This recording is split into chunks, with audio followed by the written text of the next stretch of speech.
বেলায় দাফন করতে বলে। আর আমাদের সমাজের এলাকার মেয়েগুলো রাস্তা দিয়ে চলাচল এমন ভাবে করে যে বকাটের যুবকগুলো সবাই চাইয়া থাকে। কথা বলেন ঠিক কিনা?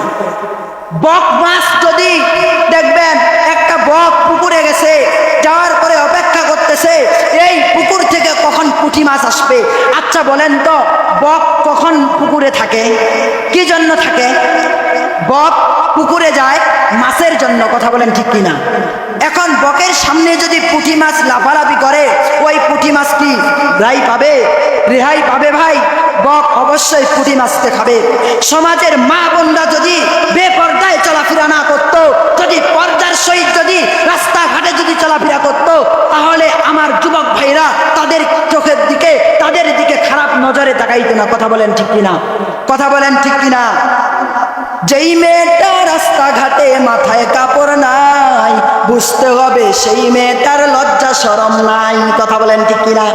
যদি লজ্জা শরম থাকতো তাহলে রাস্তাঘাটে মাথায় কাপড় দিয়ে চলাফেরা করতো। কথা বলেন ঠিক কিনা? যেই মেয়েটা রাস্তাঘাটে মাথায় কাপড় নাই, বুঝতে হবে সেই মেয়েটার লজ্জা শরম নাই। কিছু মেয়ে নিজের দেহ পার্কেও দেখায়, কিছু মেয়ে নিজের দেহ বাজারেও দেখায়। লজ্জা না থাকিলে কি আর লজ্জা দেয়া যায়? লজ্জা না থাকিলে কি আর লজ্জা দেয়া যায়? কথা বলেন ঠিক কিনা? কিছু মেয়ে ঠোঁটে মুখে লাগায় কত রং, আছে না নাই? কিছু মেয়ে ঠোঁটে মুখে লাগায় কত রং, রাস্তাঘাটে বাঁচে উঠে দেখায় কত ঢং। কিছু মেয়ে ঠোঁটে মুখে লাগায় কত রং, রাস্তাঘাটে বাঁচে উঠে দেখায় কত ঢং।